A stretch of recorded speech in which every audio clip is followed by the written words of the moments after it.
Welcome to the Great Detectives of Old Time Radio. From Boise, Idaho, this is your host, Adam Graham. In a moment, we're going to bring you this week's episode of Dragnet.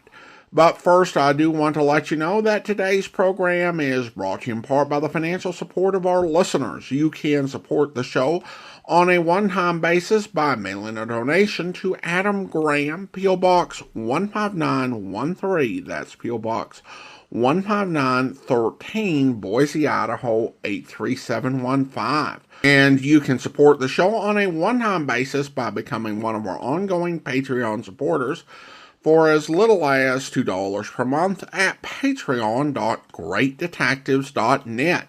Now, from March 15th, 1951, here is The Big Band. The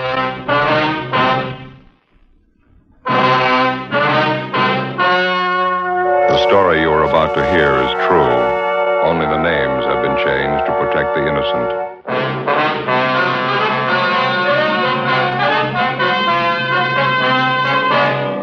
You're a detective sergeant. You're assigned a robbery detail. A man is pulled from his car on a deserted street. He's robbed, beaten viciously. His car is stolen. The criminal makes good his escape. Your job, find him.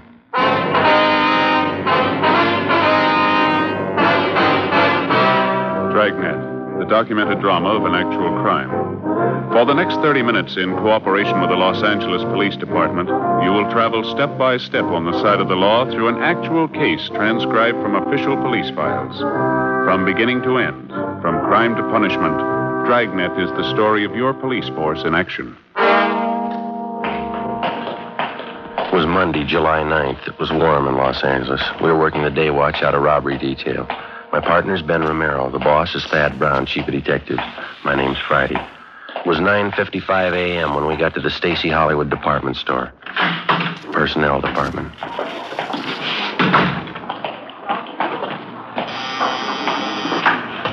Stacy Hollywood. That would be the yardage department. Yes, ma'am, I'll connect you.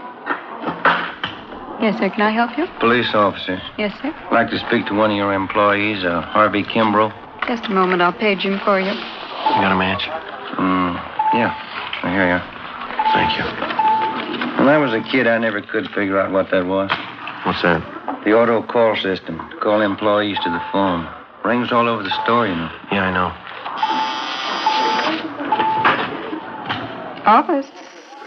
Yes, Mr. Kimbrough, there are two policemen waiting to see you on the 10th floor. All right. That was Mr. Kimbrough. He's on his way up. Thank you very much. Did I give you the crime report on this thing? No, I think you kept it, didn't you? Let's see. Stacy Hollywood. Oh, yeah. Yeah, here it is. Just a moment. Oh, say. Oh, wasn't he? What do you got there? They call them Pepto Pals. They're good. Try one. Well, what are they for? They coat the stomach. For stomach aches, you know, they're good. Oh, I haven't got a stomach ache. Oh. These gentlemen here, Stella? Yes, that's right. Are you Harvey Kimbrough? Yes, sir, that's right.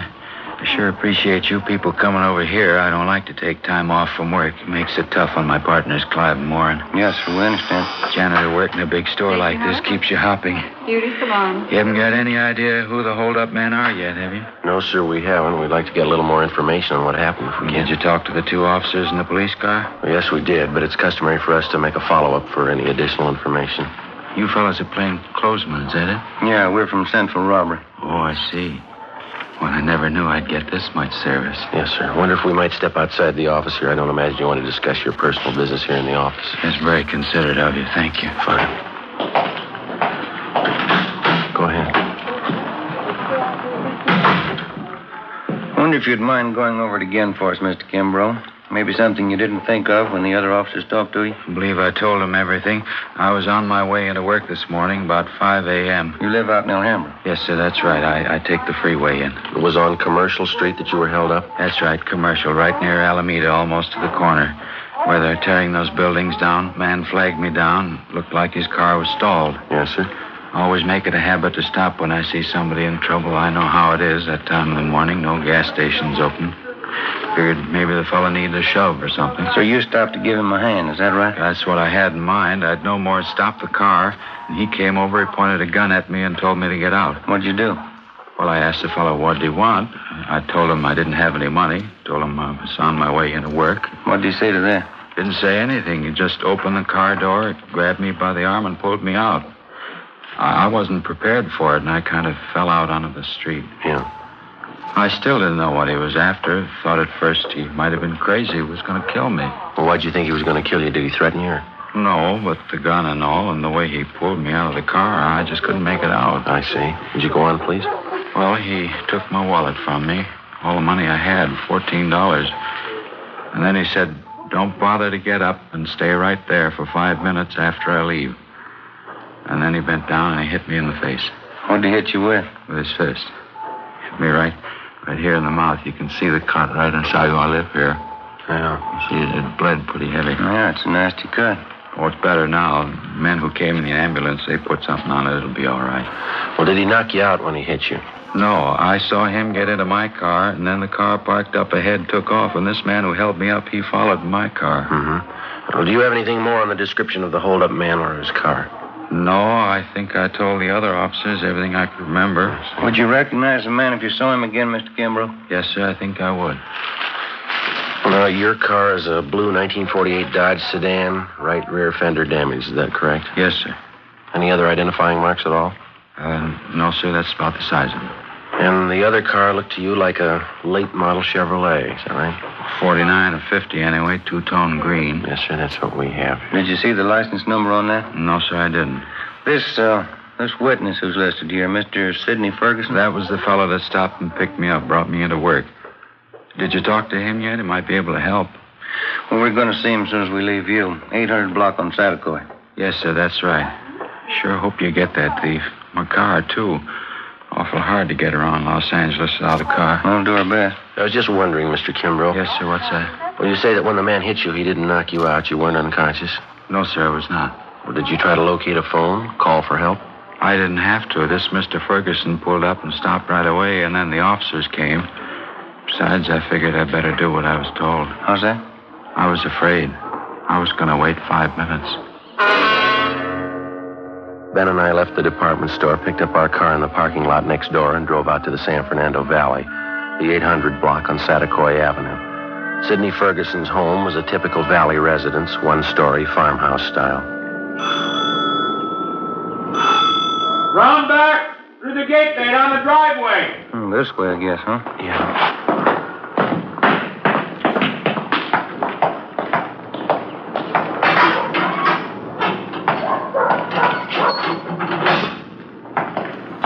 Hi there.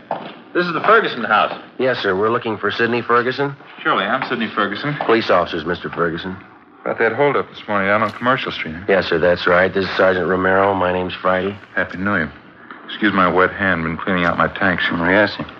You fellows work out of City Hall? Yes, we do. Wouldn't happen to know a John O'Grady down there. Narcotics Division. Went to high school with John. No, I don't believe I know him. Ben? O'Grady? Yeah. Tall fella, kind of blonde, wavy hair? Yeah, that's right. Good-looking fellow. Yeah, I think I've seen him around. Good friend of mine. Wasn't that a shame this morning, that Kimbrough guy? Yeah, it was a rough one. The reason we came out to see you is that we thought that maybe you could give us some additional information on it. Glad to give you all the help I can. I'd like to see you get that holdup, man. Mind giving us a rundown on what happened this morning? Not at all. It's around 5 o'clock this morning. I'm not usually up that time in the morning, but I was on my way back from Monterey Park. Generally try to make it down there at least once or twice a month. Go down to see Jack Robinson and a choirist friend I have down there. We swap fish. Yes, sir. I was on my way back, coming down Commercial Street, when I saw this man sitting on the side of the curb.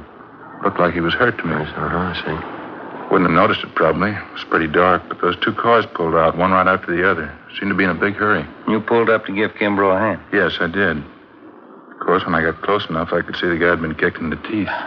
Bleeding pretty bad. Offered to take him to a hospital, but he said he didn't want to be late for work. Mm-hmm. After the officers came and talked to him and the ambulance men treated him, I drove him up to Stacy's Hollywood, dropped him off there. That's where he works, you know. Yeah. Well, the report says here that you got the license number of the getaway car, but you couldn't find the paper that you'd written it on when the officers interviewed you, then? Yes, I did, and if that doesn't beat them all. What's that? Well, I had the piece of paper a few minutes before the officers got there. Guess I was more rattled than the Kimbrough fella. When I got home here this morning, there was a slip of paper right on the floor of my car. A little bit of a break, isn't it? Yes, sir, it is. I wonder if we could have it. You bet you can. Won't you step inside? Fine, thank you. Don't mind the fish, officers. It's my hobby, tropical fish. Oh, sure got a lot of them. Yeah. Let's see. Now, where did I put that piece of paper? I really wrote it down, believe me. I just misplaced it someplace here. I'm trying to get rid of some of the algae off the glass of the tanks. Joe, look at these. You ever seen anything prettier in your life? Yeah. Those are what they call clownfish, saltwater fish. Uh-huh.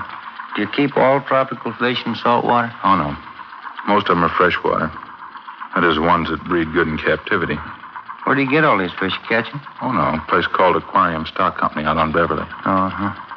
Look there, Joe. They're down the corner. See them over there? Yeah. That's a seahorse, Joe. Yeah, that's right. They're also kept in salt water. Sure is interesting, huh, Joe? Yeah. How'd you fellas really like to see something you haven't seen before? What's that? Look in this tank here. Optochromis multicolor. That's her scientific name, commonly known as the Egyptian mouth breeder. Is that a fact? It's a little female, Ann. She's one of the most sacrificing mothers in aquarium history. One of the strangest, too. How's that? Well, she lays her eggs in a small depression in the sand down there at the bottom of the tank. Well, how many eggs would that be? Usually 80 to 90. Now, here's the strange part. As the eggs are fertilized, she scoops them up in her mouth. She eats them? Oh, no. They remain in her mouth while they hatch.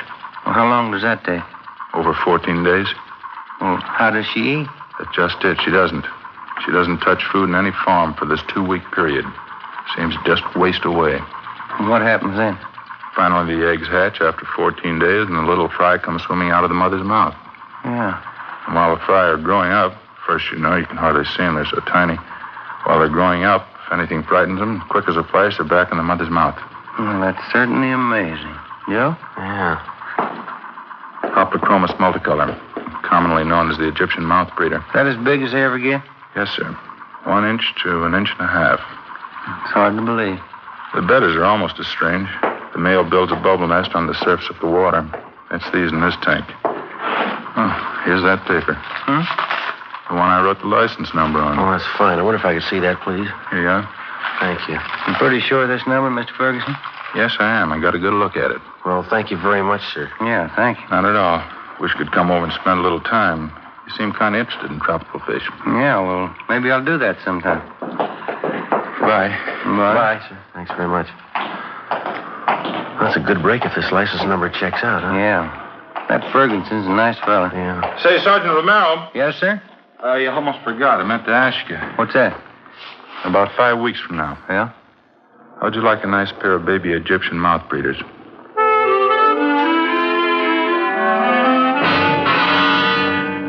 "10:45 a.m. Ben and I got in the car and headed back toward town. I called communications and had them check the license number Ferguson gave us through DMV. They called back and told us that the car was a 1949 Chevrolet 4-door sedan. The registered owner was a Jack B. Grant, 19112 Beacon Street, which is in the southwest part of Los Angeles. It was a large, old-fashioned residence that had been converted into a rooming house. We checked with the landlady, a Mrs. Ida Fisher. He's been with me here about 8 months. What time did you say Grant left this morning, Miss Fisher? Well, it was pretty early. Must have been around 4 a.m. when I heard him go out. He came back in again about 8 o'clock this morning, parked his car, and then he drove off with some other man. Would you happen to know the other man? No, I wouldn't. I just saw him drive off. Where does Grant park his car, ma'am? Around back in the garage. Wonder if you'd mind if we take a look? I know, that's all right. You just go right around the back there, down the drive. Thank you very much, ma'am. Now, there's 2 cars parked in there. The black Ford belongs to Mr. Spencer. Yes, ma'am, thank you. And the 19 and 49 Chevrolet, that's Mr. Grant's. We checked the car and the license number. It matched the description given us by the victim, Harvey Kimbrough, and the witness, Sidney Ferguson.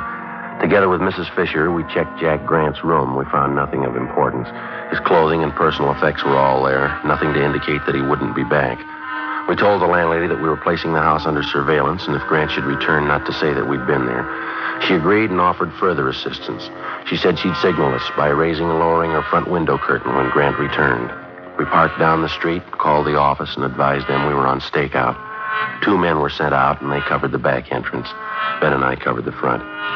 By 6 o'clock that night, Grant had failed to show. 9 p.m., still nothing. 11 p.m.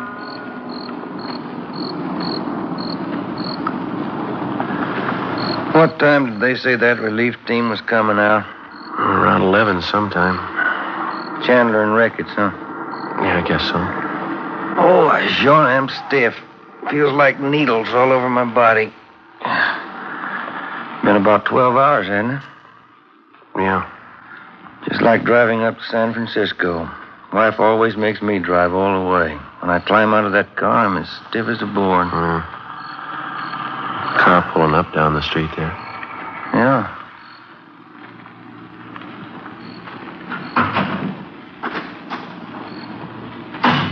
Mm-hmm.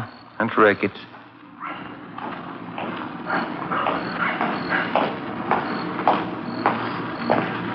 Hi, Jack. Friday? Who's that you got with you? Same guy that bought you your lunch yesterday. Stop bragging. That's the house right up there. Yeah, that's right, the green and white one there. No sign of them at all, huh? No, nothing. Oh, you guys want to take off? Yeah, I guess you can make out Ricketts. You got Chandler with you. I feel sorry for you, Friday, drawing this guy for a partner. Well, after 7 years, he kind of grows on you. I'd like to check out the landlady before we take off. Her name's Ida Fisher, Jack. Right, Joe.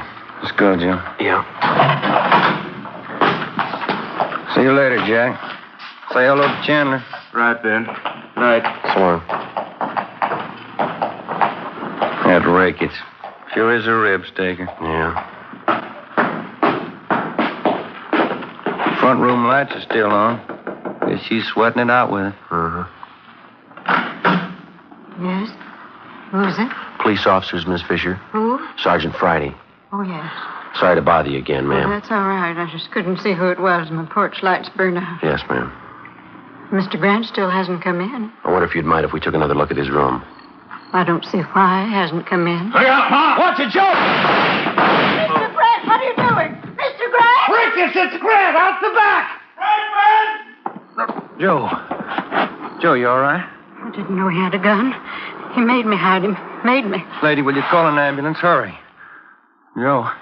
He's not dead, is he? Lady, get the ambulance, please.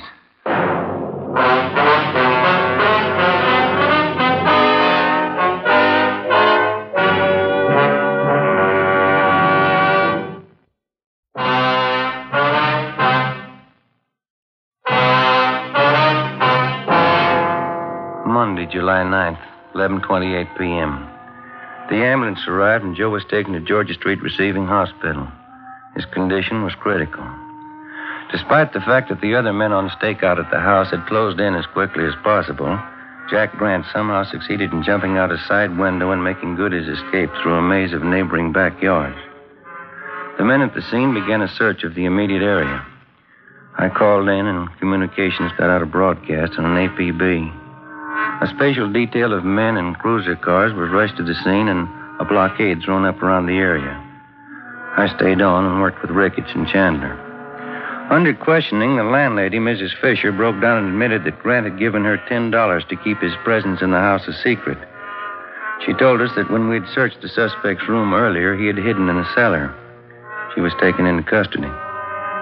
1:30 a.m. I got a relief and I went downtown to the Georgia Street Receiving Hospital. P&F ward. We removed one slug from the upper thoracic region, another one from his right shoulder. Looked like they could have been .38 caliber. They've been marked for evidence. How's he doing? As well as can be expected. What does that mean? It's hard to tell. Depends on how it goes the next 4 hours. Can I go see him? No, we're not admitting anyone in there. Under sedatives, lost quite a lot of blood. It's pretty weak. You need anybody for transfusions? No, it's all taken care of.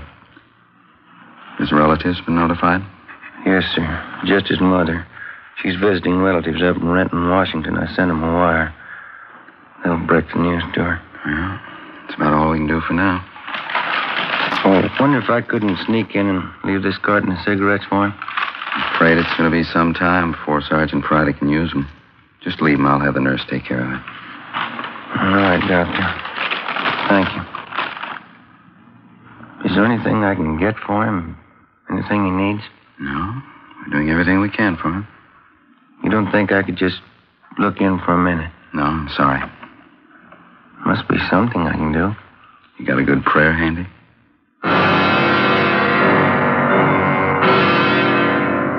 2 a.m. I left Georgia Street Receiving Hospital and drove back to the scene of the shooting. The search for the suspect, Jack Grant, was still going on. The neighborhood was checked and rechecked.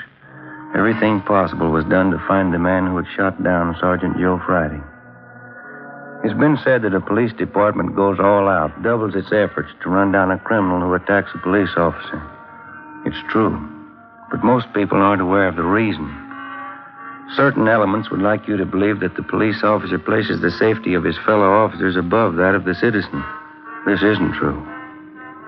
His first day at the academy, the cadet peace officer is taught this basic fact. If a criminal would shoot down the armed police officer, he wouldn't hesitate to shoot down the unarmed citizen. 3 a.m. I finally located Lieutenant Jack Ricketts at the corner of Coronado and Beacon Street, 7 blocks from the scene of the shooting. How is he? Not too good. Depends on the next 4 hours. What are his chances? I didn't ask. Well, we're not getting any place here. Nothing at all? Nothing. Something's got to break. Chandler's still downtown. They're combing through Grant's package down at the I Bureau. They come up with anything? Not the last time I checked. About 40 minutes ago. Got any ideas? Fresh out. You? Couldn't have gotten far. Not this soon, he couldn't.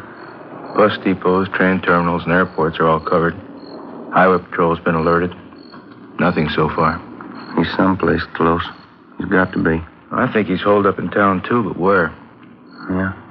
He's in a jam. He's had good publicity. A lot of his friends are going to hide the welcome mat. Maybe that narrows it down a little. Maybe. Let's find him. 3:30 a.m. Jack Ricketts and I got back to the city hall. We went directly to the I Bureau. Chandler and Powers had sifted through Jack Grant's package. They'd drawn up a list of all Grant's known friends and associates. There were 22 names on the list. 3 of them were in San Quentin Penitentiary. 2 of them were doing time at the county work for him. That left 17 names on the list. Further checking showed that 5 of them had out-of-state addresses. 12 names. The list was split down the middle. Ricketts and I took 6 names, Chandler and Powers 6. Of the 12, with the exception of 1, all names had appeared on the police blotter in the past 8 years. Raymond Weller, Peter Denton, Horace Phillips, Henry Breen. Ricketts and I checked them. Some were in bed, some hadn't been to bed. We were reasonably sure none of them knew the whereabouts of the suspect. I called Georgia Street to find out about Joe. They told me no change in his condition. 4:55 a.m.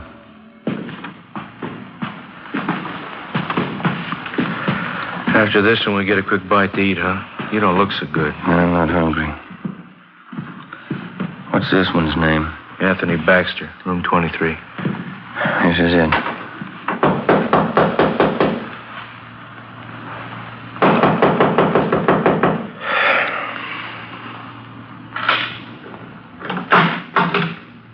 Yeah. Anthony Baxter? Yeah. Police officers, we want to talk to you. It's a fine hour to get a guy out of bed. You always sleep with your clothes on? Now step back there in the room. Hey. What's going on? You a friend of Jack Grant's? Why? Do you know Jack Grant? Why? Jack Grant's a friend of yours? I'm not going to tell you anything till I know why. You want to talk here or downtown? I got a right to know what it's all about. Get your hat and coat. You just want to know if I know Jackie Grant, is that all? You want to get that coat and hat? I know Grant. Where is he? I don't want to get mixed up in anything. You're mixed up in it already. You know him. You know, that's the trouble with you guys. Guy tries to walk the straight and narrow, and you guys come around and try and push him into a corner. Where's Grant? Look, I've been in jail, and I did my time. You haven't got anything on me. Baxter, let's get this straight. We're not after you. We're after Grant. We didn't come here to push you around. We don't want you to push us around. And where is he? I'm going to tell you something. I don't like being talked to this way, and I'm not going to stand for it. I got certain rights, and I'm going to stand on them. No, you listen to me. A friend of mine's lying in the hospital because of your pal Jack Grant. He put 2 bullets in him. Now I'm tired and I'm out of patience. Where is he? Where is he? All right, Ben, it's all right. It's the last time around, Baxter. Tell us where Grant is or we go downtown. Come on, quick. Hotel Filbert, room 605. 5:27 a.m. We located the Filbert Hotel on North Crocker Street. On the way over, we called in and told them what we'd found. Chandler and Powers met us outside the hotel. They took up their position. Ricketts and I checked with the desk clerk and confirmed that the suspect was in room 605. He was registered under an alias. We took the elevator to the 6th floor. Room 605 is directly across from the elevator.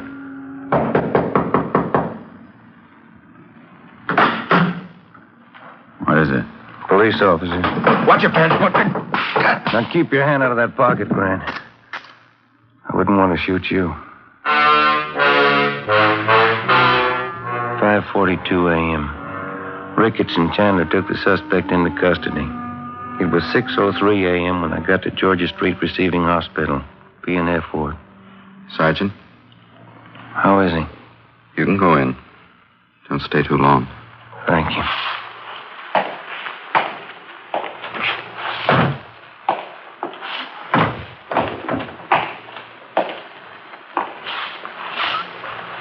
Hi, Joe.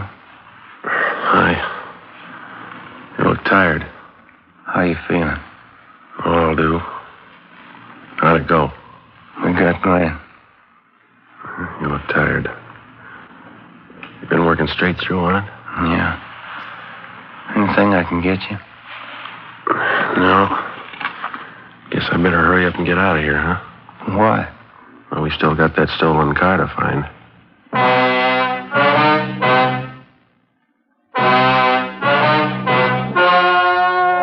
The story you have just heard was true. Only the names were changed to protect the innocent. On November 7th, trial was held in Superior Court, Department 89, City and County of Los Angeles, State of California. In a moment, the results of that trial.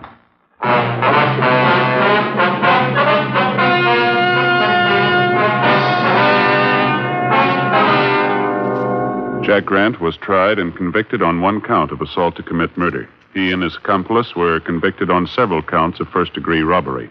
Assault to commit murder is punishable by imprisonment for from 1 to 14 years. First-degree robbery by imprisonment from 5 years to life. The landlady, Ida Fisher, was placed on probation.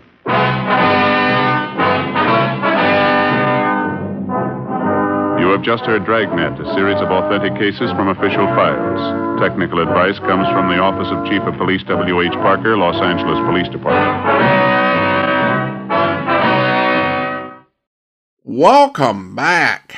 I'd seen a number of black and white Dragnet TV episodes before I'd heard this one, and I have to admit that I was very surprised when Joe Friday was shot. Because in the TV version, which was after Ben Alexander played Friday's partner Frank Smith, it was Frank that was shot, not Joe. And this illustrates why, despite the fact that he only appeared in 2 TV episodes and 100-odd radio episodes, many view Barton Yarborough as Joe Friday's best partner. As a character, while Bill Gannon and Frank Smith brought some lightness, fun, and balance to Dragnet, Ben Romero was probably the only one who could be followed as a credible substitute protagonist taking over for Friday and being able to dial into some real intensity and be able to deliver some real raw emotion and still be true to the character. Ben Alexander was more credible as someone who was interested in tropical fish. So an interesting contrast of the strength of the 2 portrayals. Well, now we turn to listener comments and feedback, and we go over to Spotify, where Sham Spade writes regarding the episode The Big New Year's. It's episodes like this that make me regret that Dragnet is written in reality. Because you know the news is about to be delivered. My stomach ached for Joe and Ben, and my heart breaks for the wife. Well, thanks for the comment. And I think Dragnet does a really good job of bringing home how difficult these situations are that law enforcement has to deal with. And each time they need to do it, it's awkward and it's difficult and there's some real uncertainty. I think it reflects the reality that it doesn't get easier. Well, now it's time to thank our Patreon supporter of the day, and I want to go ahead and thank Martin, Patreon supporter since March of 2024, currently supporting the podcast at the Master Detective level of $15 or more per month. Thank you so much for your support, Martin, and that will do it for today. If you're enjoying the podcast, please follow us using your favorite podcast software, and be sure to rate and review the podcast wherever you download it from. We will be back next Saturday with another episode of Dragnet. Join us next Thursday for the start of our journey through the Moonstone. But join us back here on Monday for the adventures of the Falcon, where... Robert! Why, Robert Bush! Elaine. Now imagine finding you here. Well, it certainly is a small world. Much too small. You going somewhere? Why? Well, if you are, I'd avoid Cairo. I don't think you'd like it this time of year. Well, if I knew you were in Casablanca, Elaine, You'd have arranged to stay? Naturally. Oh, that would have been lovely. Still, it might have posed a problem. What about Yasmin? Yasmin? Isn't that her name? She's beautiful, Robert. Mullah showed me her picture. Suppose we leave her out of this discussion, eh? She knows nothing of my activities. Why, comrade, you haven't gone middle class and fallen in love. I said we will leave her out of this. Yes, you will. Now, here are your orders. I refuse to accept them. I wouldn't get on that plane, Robert. I don't think you'd like the welcoming committee in Cairo. Do you remember Emile Rousseau? Emile? He's waiting for you at the airport there. Now, personally, I never believed those stories that he learned his trade working for the Nazis at Dachau. Still, one never knows. I hope you'll be with us then. In the meantime, send your comments to box13@greatdetectives.net. Follow us on Twitter at Radio Detectives and check us out on Instagram. Instagram.com/greatdetectives. From Boise, Idaho, this is your host, Adam Graham, signing off.